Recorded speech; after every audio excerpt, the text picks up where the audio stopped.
क्या आपने कभी सुना है कि किसी भगवान ने अपने भक्त की बीमारी खुद मांग ली हो? पुरी के जगन्नाथ मंदिर से जुड़ी हजारों कथाएं हैं, लेकिन माधव दास की ये कहानी आपकी आंखों में आंसू ला देगी। एक ऐसा भक्त जिसने भगवान को मजबूर कर दिया कि वो मंदिर छोड़कर उसकी गंदगी साफ करने लगे। आज के इस वीडियो में जानिए क्यों जगन्नाथ जी को हर साल 15 दिनों के लिए बीमार होना पड़ता है। पुरी में एक भक्त रहते थे, माधव दास। वो किसी से कुछ नहीं मांगते थे, बस दिन भर जगन्नाथ जगन्नाथ जपते रहते। लेकिन किस्मत का खेल देखिए, उनकी एक ऐसी भयानक बीमारी हुई कि वो चलने फिरने लायक भी नहीं रहे। उनका शरीर इतना कमजोर हो गया कि वो अपनी सफाई तक खुद नहीं कर पाते थे। लोग उनसे दूर भागते थे, लेकिन माधव दास हंसते रहते। वो हमेशा कहते, मेरा प्रभु है ना, वो सब देख रहा है। एक दिन हालात इतनी बिगड़ गई कि वो बेहोश हो गए। जब उन्हें होश आया तो उन्होंने देखा कि एक छोटा सा बालक उनकी सेवा कर रहा है।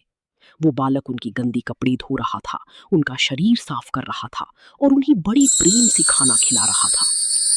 कई दिनों तक वो बालक उनकी सेवा करता रहा। एक दिन माधव दास ने उसका हाथ पकड़ लिया और पूछा, बेटा, तू कौन है?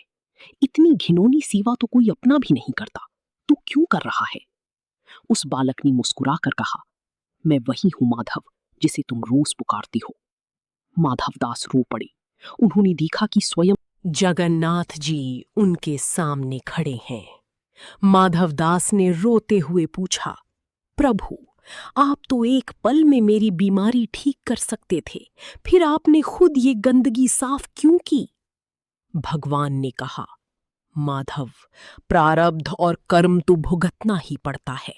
अगर मैं तुम्हारी बीमारी आज ठीक कर देता तो तुम्हें उसे भुगतने के लिए अगले जन्म में फिर आना पड़ता। मैं नहीं चाहता कि तुम मेरे पास आने में और देरी करो, इसलिए तुम्हारी सेवा मैंने खुद की। लेकिन कहानी यहां खत्म नहीं होती।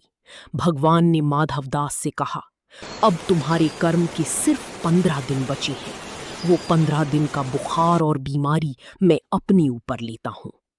कहते हैं तभी से पुरी मंदिर में हर साल स्नाना यात्रा के बाद जगन्नाथ जी 15 दिनों के लिए बीमार पड़ते हैं।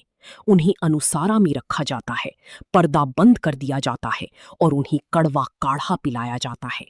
भगवान अपनी भक्त का दर्द आज भी अपने शरीर पर झेलते हैं। दोस्तों, हम भगवान को पत्थर मानते हैं, लेकिन वो तो जज्बातों के भूखे हैं।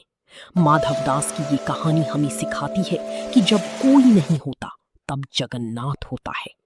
अगर आपको इस कहानी ने टच किया हो तो नीचे जय जगन्नाथ लिखकर अपनी हाजिरी लगाइए और ऐसी ही स्पिरिचुअल वीडियोस के लिए भक्त शिरोमणि चैनल को सब्सक्राइब करना मत भूलना। जय जगन्नाथ।